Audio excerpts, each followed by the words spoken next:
to the Maintainable Software Podcast, where we explore the art of improving existing software with seasoned practitioners who have helped organizations overcome the problems often associated with technical debt and legacy code. I'm your host, Robbie Russell.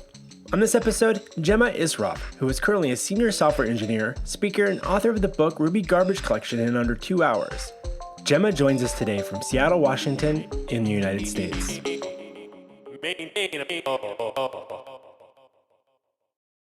Jemma Issroff, we're so glad to have you join us on Maintainable. Welcome. Thank you. Thanks so much for inviting me on. So as you reflect on your experience in the industry, what do you believe are a few common characteristics of, dare I say, well-maintained software? Yeah, I've been thinking a lot about this since you invited me on. I think the things that come to mind as perhaps more obvious are well documented and well tested, but reflecting on it even more, I was thinking that maintainable software is something that is software that's really not dependent on any one person or any small group of people. That kind of teams can change or people can come on and off it and it still continues to function well. I think to me that's a sign of really maintainable software. In the teams that you've been a part of, have you ever been, maybe if you just take a step back and you think about your career arc so far, what's been like kind of like a rough ratio of the number of times you've joined a project that already existed, a software project that's already existed versus being there day one and getting to kind of help set out with that fresh blank canvas?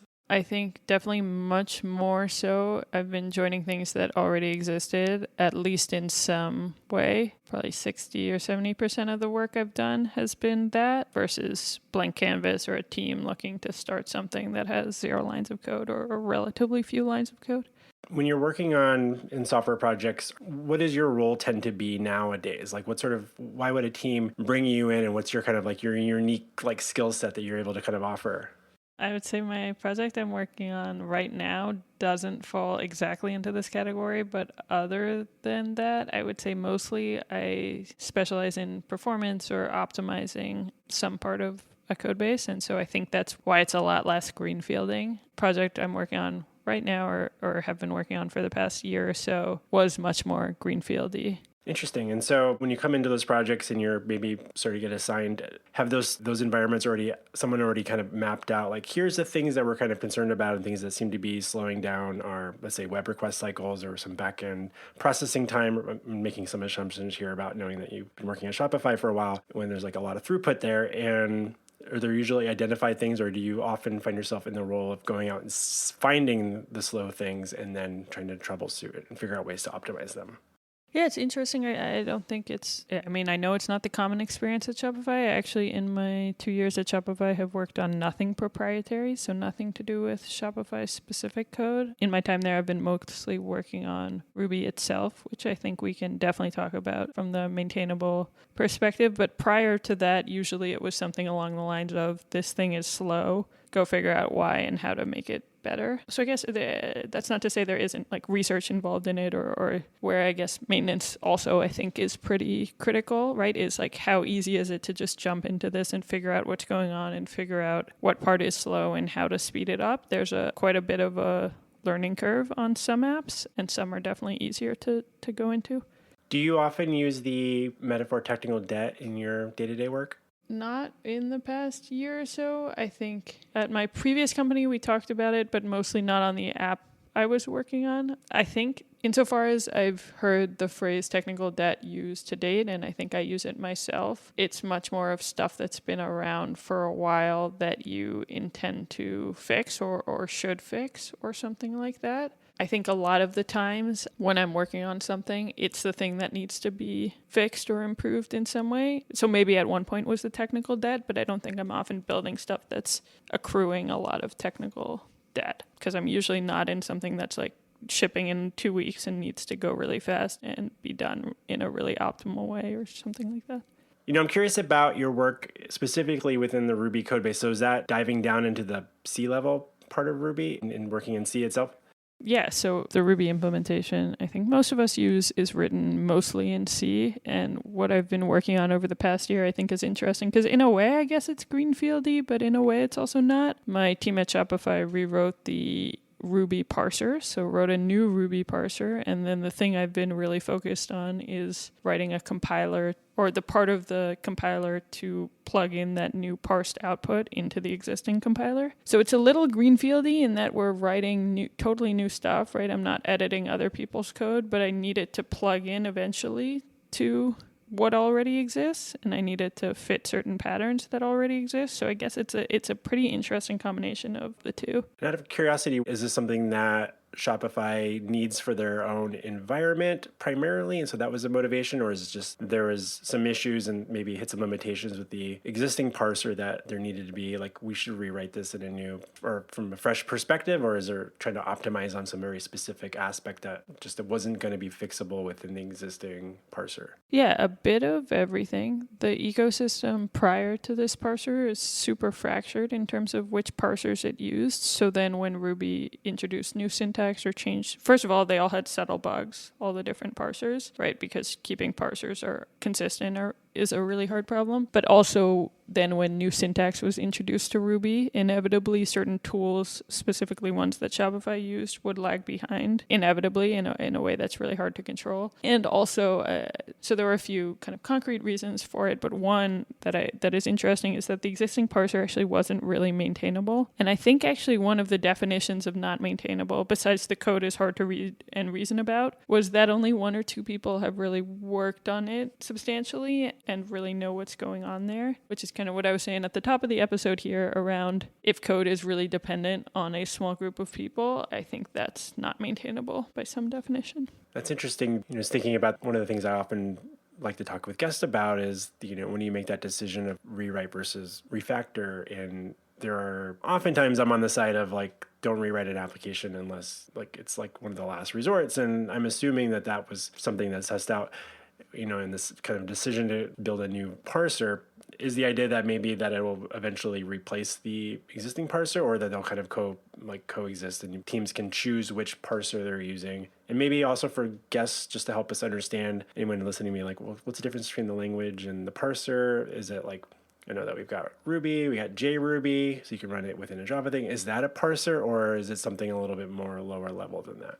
A parser is the thing that reads your code and turns it into something that the implementation can work with. So it turns it into like basically a tree structure that describes the code. So you could think at a very high level, if you had some class, there's maybe like a big class node in your tree and then some stuff like a method definition as a child node of that. That's what the parser is doing. It's reading your code and making this tree structure. It's a great question about JRuby, different types of Ruby here, right? They should all be able to use the same parser, but historically they haven't been, which is one of the things that this new parser is trying to solve. This new parser is now used by JRuby, going to be used by Truffle Ruby, by C Ruby, or the Ruby we might think of when we just say Ruby. Really all of these, which is something that should be a lot better. In terms of the question of why rewrite and not refactor, there were some limitations in the design of the prior parser. I think the one that comes top of mind and perhaps is the easiest to understand and reason about is that its design didn't allow for any error tolerance. So if you can imagine pull open in VS Code a huge Ruby file and you're working in the middle and you're like creating a few different errors, and maybe you say like, okay, I'm going to set my def block first and then start filling things in. It can't see one error and see another error at the same time. It's going to stop right at the first error and fully stop parsing. There's no tolerance or no ability to see past that. And that was integral to the design, which I think to me was one of the biggest things that forced a rewrite, right? Because you couldn't, once you're redoing the design, you are rewriting. And if you need a feature that isn't supported by that design, it becomes a rewrite. How many people have been working on that type of project? Is that a pretty decent sized team? And how many people outside of, say, the Shopify environment are helping contribute to that? It's a pretty small team. Kevin Newton on my team has been leading the charge. I've been working on it. A few other members of our team at Shopify, Aaron Patterson's been working a bunch on it. Matt Valentine House has been working on it. Peter Zhu just jumped on it. I would say most of the year it was about 2.5 people within Shopify, and then there are definitely folks at GitHub who have collaborated quite a bit, and some other folks from other Ruby implementations, so from JRuby or Truffle Ruby, who have also chimed in. And is this work that you're doing going to make it seemingly easier for the language to evolve as capabilities quicker in the future? Or is it just kind of like we needed to kind of optimize what we were already trying to accomplish within Ruby, and we just needed something that we could help contribute to, and this is make it something we can contribute to where we didn't feel like we could do it as much with the prior implementation? Both, yeah. So any new features or new language features should be really easy. One that's coming to Ruby 3.4 is the it keyword. So instead of _1, you can use it. But the main driver, I think the main driver from a language perspective, the thing that started causing things to lag behind was when Ruby introduced pattern matching. And it was just a whole new set of syntax that every parser implementation all of a sudden had to support. This should make it a lot more straightforward. Not only, I think, is the parser better written, but also it's just centralized, right? There's just one place that should need to change. Hey folks, it's me, Robbie. I want you to take a moment and close your eyes. Now picture your code and your applications as a symphony. Now to keep that symphony playing smoothly, you need an orchestra of tools. That's where our podcast sponsor, AppSignal, takes center stage. They combine the elegance of error tracking, the precision of performance monitoring, and the harmony of logging into one symphonic suite. Whether you're composing with Ruby, jamming with Elixir, orchestrating with Node.js, or harmonizing with Python, or maybe even a little bit of flourish of JavaScript, AppSignal's got the sheet music for you. And here's the crescendo. Plans start at just $23 US a month. That's gotta be music to your budget's ears. Plus they're certified ISO 27001 and they dance the GDPR and HIPAA compliance beats. So don't miss a beat, my friends. Head on over to appsignal.com and tell them that your good friend Robbie from Maintainable sent you. Now, open your eyes and let the symphony of smooth coding begin. Let's get back to our show.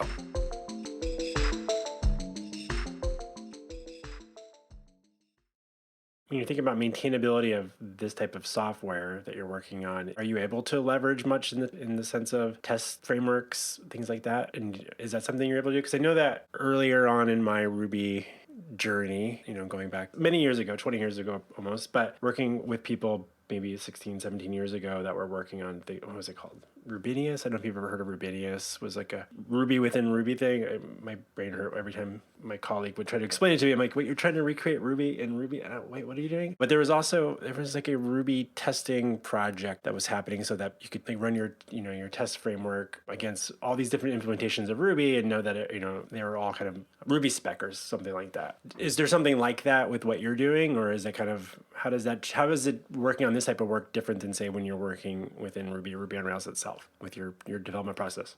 Yeah, it's interesting because the output of this parser is a tree that's kind of unique to the parser. So we're not testing it against anything existing, which is interesting from a testing perspective. But what we decided to build was this almost snapshot system where as we were working on the parser, we basically had a bunch of what we called fixture files that were just snippets of code. And we would run them against the parser and then save the parse tree. And if a code change changed the parse tree, you would have to merge that as part of your code change and be like, this is the reason this introduced a new node or something like that, which I think made it pretty easy and still makes it pretty easy to reason about changes, right? If you introduce a new flag on a node or a new field on a node, you can see it and see how it behaves on all of these examples. That's for the parser itself. And then the compile side, which is actually running the code, that's super easy to test because we can run Ruby's existing test suite, right? We can say, hey, these tests should be passing already. Let's run them all with this new compiler and ensure they are still passing.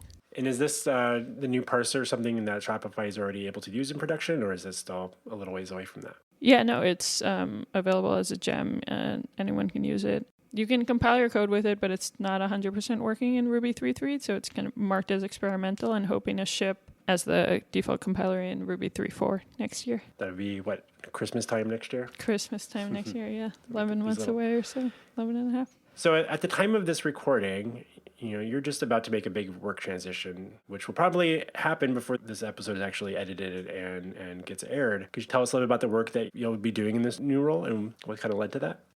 I'm going to be leaving Shopify and I'll be working at a company called Anthropic, which is an AI company specifically focused on safety research and building out safe AI products. What led to the change? I think I have been interested in AI, honestly, since ChatGPT and since I started to see it firsthand. I'm definitely a bit of an experiential learner. And so seeing it and seeing how I could use it really, really opened my eyes to the potential of AI. And I think the more I learned, the more I wanted to learn. And so a big part of the reason I'm joining Anthropic is to keep learning down that direction. Also because I think the continued growth of AI is inevitable at this point. And given that, safety does seem like a really huge priority. And so wanted to be part of working on that solution as well. Nice. Are they working in similar technology stacks and such, or is it kind of going to be a whole new environment or a bit of both? Going to be a whole new environment. I think most of their code is in Python, which I've never professionally worked in. So that'll be a big change for me. What's your plans for being involved in the Ruby community going forward, or are we just going to lose you? Yeah.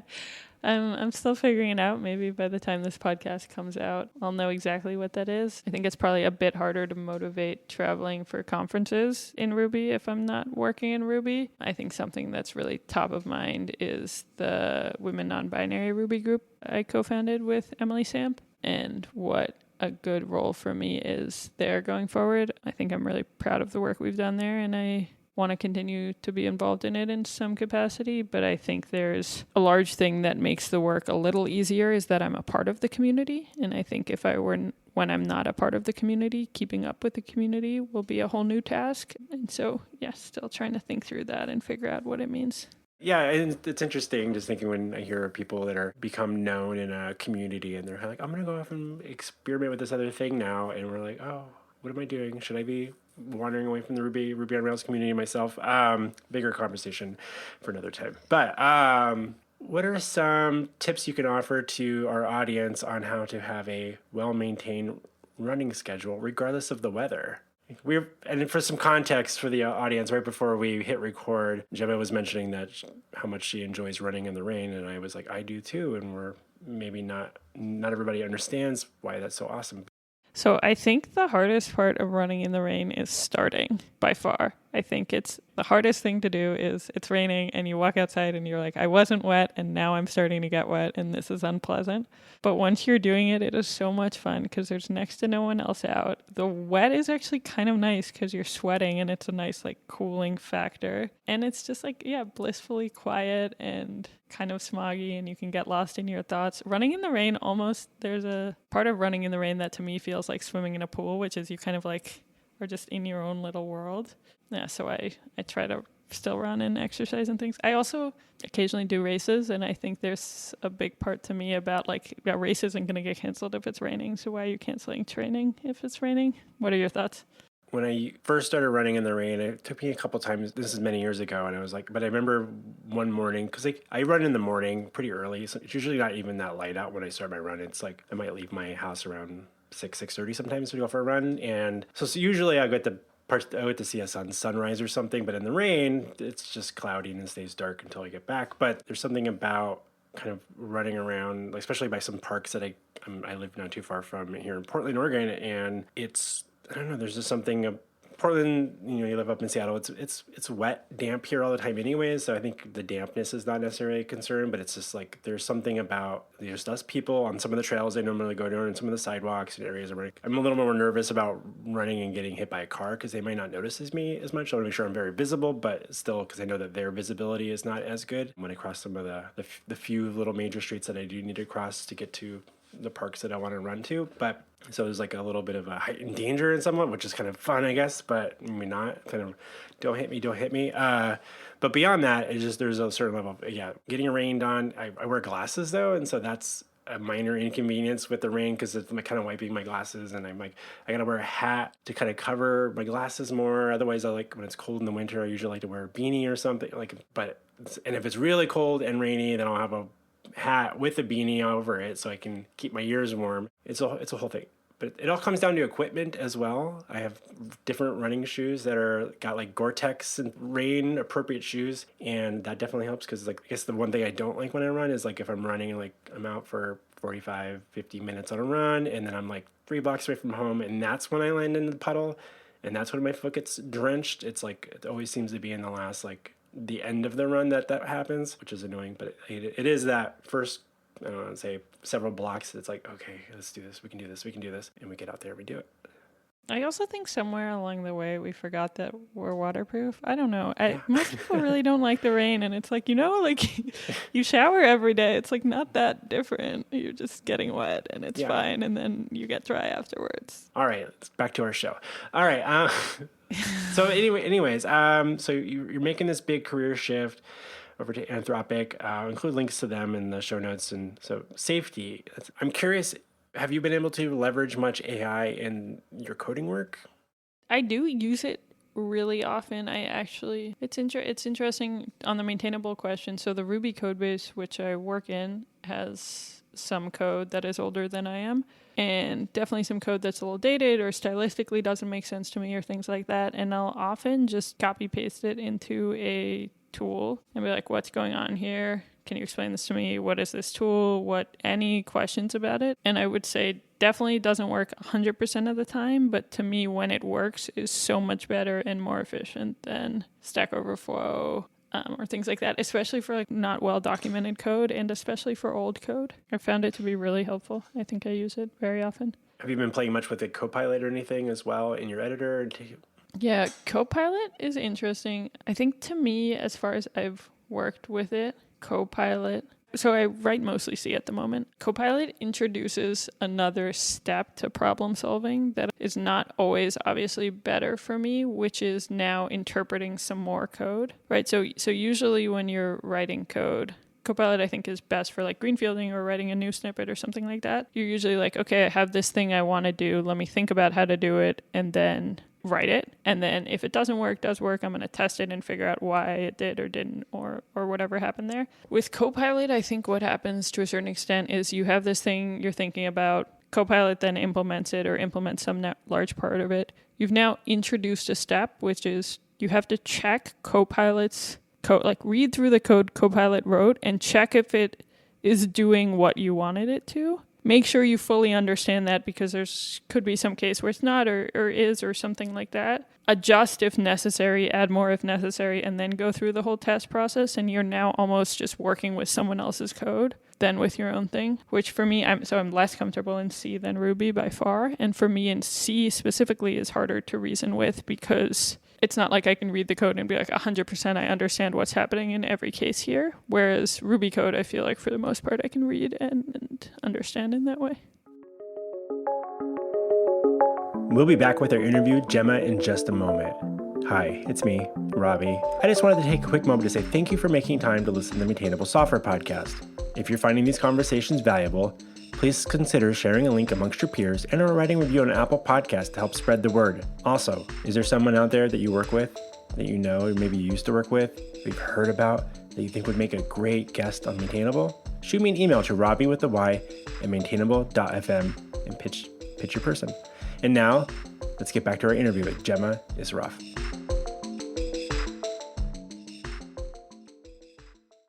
No, that resonates with me as well. And I haven't done any C code at all in a really long time. But like as far as like using Copilot specifically and some kind of day-to-day things, I'm like, all right, let me experiment with this a little bit. And it's like usually it's like this afterthought. GitHub was nice enough to give me like a Copilot license for free because of my Z Shell project, and this is like kind of an early tester and stuff like that. I didn't really end up playing with it that much, but a couple months ago, I was working on a project actually for the podcast, actually is web app that kind of powers the website that we're posting it on. And I was trying to figure out how to do this thing, and I kept like searching in Google, and I was like, because it involved some stuff outside of the code base that was going to be more on like dealing with some stuff in AWS. And I remember thinking like, how can I make this work? And then I was like, you know what? I had this one moment, I'm like, what if I just ask Copilot this, like, I'm trying to like, and so it took me a little bit to kind of craft the right prompt to kind of get it to kind of like understand get it out of my head, what the problem I was trying to solve. But then it gave me some ideas. It didn't work the first few times, but it definitely helped me kind of narrow it down and kind of go down this path. I'm like,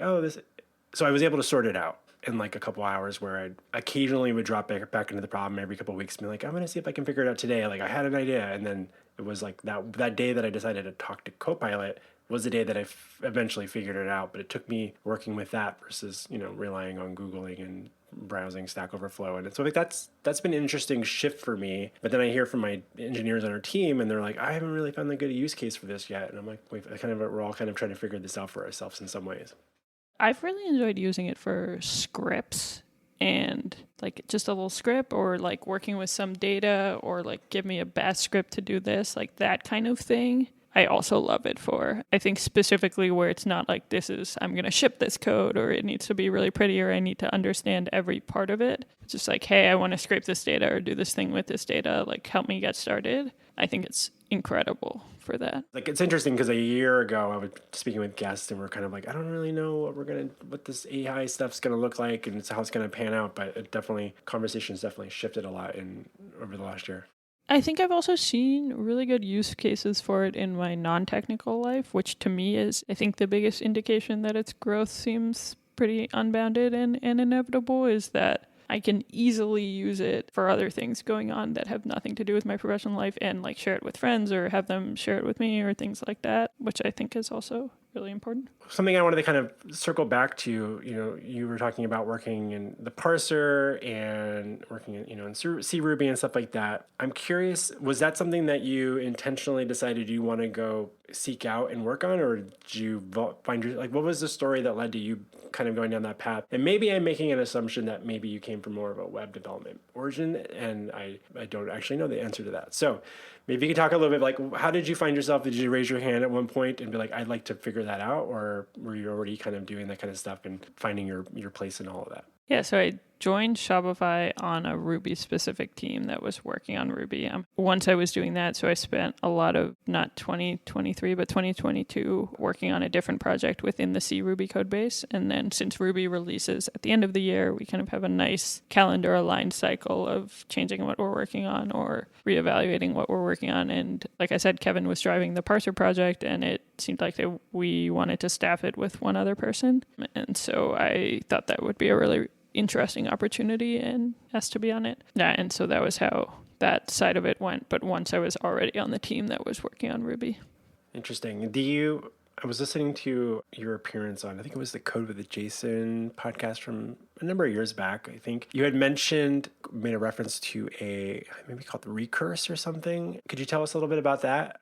Always happy to talk about that. After I left the company I was at before Shopify, I went for 3 months to the Recurse Center. Not super obvious to describe because I don't know another place quite like it, but I think the way that resonates the most with me is if you think of like an artist retreat or a writer's retreat where it's just people who work in this realm, not necessarily doing the same thing, but they're just coming together to focus on working on that. It's like that, but for programming. So it's definitely for a specific learning style because there's absolutely no accountability. No one's checking in on you. No one actually cares if you're practically coming, especially when it was remote, coming and doing the things or not. But you can there are a bunch of other people also there, also trying to learn, also interested. And you can just work on whatever you want, whatever interests you, and find other people if you want and work with them or study with them or anything like that. And no money changes hands. Their whole model is recruiting after the fact if you're interested. I would definitely, if folks are looking, I found it really helpful as a kind of career refocus and figure out what I wanted to do next few months. If folks are looking, I would definitely highly recommend it. Interesting. I'll include briefly looked their website up earlier, so I'll definitely include a link to that in the show notes for people. I was just kind of curious about that model. Was your sense that a lot of the people that were part of it were taking a break from work for a while, or were anyone kind of on a sabbatical from their job, or is it kind of people that are kind of more in flux between roles and they kind of relate back to that recruiting model? Yeah, so it was a bit of a few things. So 3 months was the longest you could kind of stay there at one point. They also had 1 week and 6 weeks. But it was a bit of all of those, I think. It was some folks who were just out of a boot camp looking for their first role, and this seemed like a good way to build up a little portfolio. It was a lot of folks who were a little burnt out and just wanted to get reinvigorated and reinterested. It was some folks who had left one job but weren't clear, like I guess like myself, had left one job but weren't entirely clear on next steps and just wanted a good learning environment. When I was there, someone else there put it really interesting to me in terms of why he was there. He was like, yeah, I just wanted to learn for a few months. And saying to everyone like, oh, I'm just spending my days studying is kind of a lot harder than being like, I'm at this center learning with other people. And also it's way more fulfilling to learn with other people. I thought that was interesting. I think it is. It's definitely unique in terms of the atmosphere and the willingness of people to just learn and teach and explore. Was there anything during that time that you had like some aha moments in there, or was it just that you got a wide variety of interesting things to kind of you, I'm guessing, decided to work on because it wasn't like you were being assigned work? It was definitely a bit of both. Prior to that, I had been working on a web app, but mainly on kind of back-end non-Rails-y performance stuff around it, but still in Ruby. And then while at the Recurse Center, I was like, hey, I worked a lot on optimizing performance of this app, but I actually realized I don't know what Ruby is doing behind the scenes to optimize performance. And as I started reading and learning and writing about that, that was when these other opportunities came into play, like working at Shopify. And so I think there were some very random things I did, though. Actually, one of them was I looked into like how random worked, right? I didn't actually understand that. And I was like, I don't know this. Let me just go figure it out. Or I led a little group that every day we would watch a tech talk and discuss it. And that type of thing was really interesting because different people would bring different tech talks for us to watch each day. There's some of them I still think about, I think weekly probably. And so just a learning atmosphere that I really enjoyed. I think, this kind of all coming back to like the theme of the podcast, more specifically around software. But when you think about maintaining your career, getting a sense that you have these like patterns of like wanting to kind of like, this is kind of interesting and unpacking some things, wanting to understand how things work. I'm admittedly a little different that way. And then I care less about how things work, just what I can do with them. And like, I'm glad to know that there's people that really want to go deep into understanding and optimize down below. And I want to be like, I want to optimize up on top. Yeah. So it's an interesting balance. I think we all need each other. Do you have any, since this is literally the first podcast recording of the year, and this will get probably published in maybe end of February, March or so, do you have any predictions for the tech space over the next, say, 6 months that you're kind of like, or things you're really curious to see kind of how they pan out? I really, really believe in AI's continued growth. And I think not in a faddish way. Like, I think when crypto was coming up, I think most of us were like, this is going to bust at some point or not really last. I think I really strongly believe that we're going to see AI and better use cases for it all over the place. I think that's my biggest prediction. It seems like a safe assessment. I think the hard bit in the space of trying to like wrap my head around like what can we do for our clients with it versus what can I do for ourselves with it. And I'm like for my running a business type of thing, I use ChatGPT to help me think about questions to ask people like you on the podcast, and I like kind of back and forth with that a little bit, and like I'm coming up with some ideas and like how I can personally use it and professionally use it for my company. But when it's like going in and helping other businesses try to make sense of that themselves, it's like because I work in the consulting side of things, and so it's different. And so I'm kind of like having to kind of sit a little bit on the sidelines being like, it's interesting you bring that up. I'm studying Portuguese and I was using it to help me, and there's this website called Italki where you can hire a teacher, and I showed my teacher like my use case for it, which was I'm like, for instance, I am struggling to understand the difference between por and para. Give me 10 quiz questions of each. I'm going to answer them and give it back to me. And I just will interact with ChatGPT like this for 20, 30 minutes at a time. And I showed that to my teacher and he was like, oh my God, I can create all these lesson plans out of this. I can do the whole. And it was like, I think it's just thinking about ways people might not be thinking of interacting with it. I feel like there needs to be more conversations amongst ourselves on like, what are our prompts that we're experimenting with, and giving. Yeah. Or ways to share them, I think, potentially. We have on my team like a show and tell every week, and I tried to have an AI focused one of like how are people actually using these tools. But I think it's hard for folks to share. I would almost be curious to read someone's like ChatGPT or Claude or whatever questions, like to just read their conversations and see what things people are thinking about. Kind of like a gist for like a GitHub gist for a specific ChatGPT prompt. I think there might be a way to share them now. I don't remember. I feel like you can share. Yeah. On Pro, I think you can. Yeah. That's interesting. Yeah. Do you have predictions for the next 6 months? Oh, don't turn the question back around on me. One thing that I'm kind of curious about is I feel like there's an interesting, I think with all the layoffs that happened over the last year plus that's been going on in the industry, that teams have had to figure out how to become a little, when they're lean, try to like rethink some of the infrastructure stuff that they've been putting together. And so I'm kind of curious how infrastructure is going to, like management, like code, stuff like around that space is going to shift around, or if, like, because I work in the consulting space, I know at least in the Ruby and Ruby on Rails community, there's a lot of small teams at the moment that might have been a little bit bigger that are now kind of stuck managing. They're kind of in this weird situation where they don't know that they're going to grow quickly again, but they've invested a lot in infrastructure and code-based infrastructure, things like Terraform, stuff like that. But if you're a team of 2 or 3 people and you've got like 10 microservices and things like that, I think there's an interesting thing where people are either need to figure out, like, are we spending a lot of time and money on maintaining these things that only a small group of people kind of know a little bit about, or how do we kind of rein that back in again? Or could we be doing, how do we rethink this? Because I think a lot of trends over the last, say, 5 years before that, 5 to 10 years, was we're all trying to rapidly scale. So let's use these technologies to help us. But now we're like, we didn't actually reach that scale. And you've kind of like, you're still in this situation where I think infrastructure costs are probably a lot higher than companies would like them to be. And there's a lot of developers being like, I don't really know that I feel confident that I could shut some of this stuff down. Or That's interesting. Do you see hiring picking up at all, or not quite? Admittedly, no, not that much. I mean, it's not that it's not happening.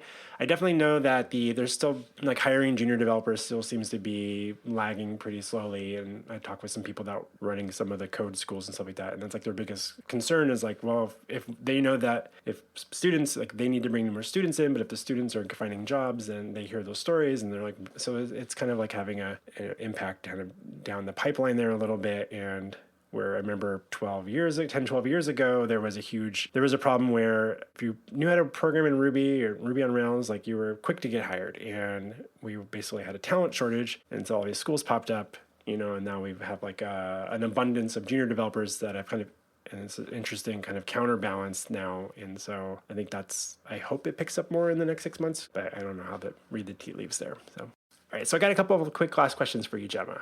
One, is there a non-software, non-code, non-technical book that you find yourself recommending to peers, professional peers, more often than not? Yeah, one book I really enjoy is Thinking Fast and Slow. As someone who I think thinks slowly sometimes, I think it's a really good book about sort of cog psychology and how we think, and kind of more deliberate, logical thinking and where the place can be for that, and how to think about that.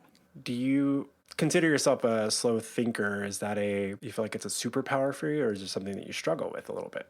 I think it, like most things, it's sometimes one, sometimes the other. I think this is maybe relatable to many listeners, but there are often times where I reflect on a conversation and wish I had said something else. I think in those cases it feels like less of a superpower, but I think when I've been sitting with a problem for a while and only then do I think of something, I think then it feels really, really powerful. That's interesting. So, yeah, I always kind of curious about people's capacity do you feel like it's more on just thinking through a thought, or like making some sort of decision on something? Yeah, it's an interesting distinction. I think thinking through a thought or evolving a thought. I think decisions usually when I don't really look back. I make a decision and then I'm on to the next. But I think a new way to connect things or a new way to think about things or something like that usually takes me days, weeks, months of runs and walks and a lot of idle thinking time. And I think many other people seem to do it much more immediately, or like in a podcast conversation or stuff like that, right? Like sometimes I'll listen to podcasts and be like, that was so articulate and smart. I can't think on the spot about things like that. I need a little more time to process. I know how to fill the air when I talk, for sure. But it's interesting because when I'm interviewing different people for the podcast, there's some people I'm just like, how do you come up with these words so quickly? Like what is your operating system in your head? Like, how do I get that? How do you articulate that so well so quickly? And I'm always very impressed by that. But I also, maybe just being quick to respond isn't necessarily that it's the best way to be a person on the planet and be a participant in society. So that's okay. I'm not going to overthink it and beat myself up about it anymore. But I should pick up this book. So Thinking Fast and Slow, I will include a link to that And where can listeners best follow your thoughts online and about software development and maybe running? I don't really write anything about running, but software development, probably I have a blog and I keep it pretty up to date with talks and things like that at Jemma.dev. So feel free to check that out for sure. Excellent. I'll include links to that for everybody in the show notes, Jemma.dev. And with that, Jemma, it's been such a delight having you join us on Maintainable. Thank you for stopping by to talk shop. Thank you so much for inviting me on. I really enjoyed it too. Enjoy your run in the rain tomorrow. Will do. You too.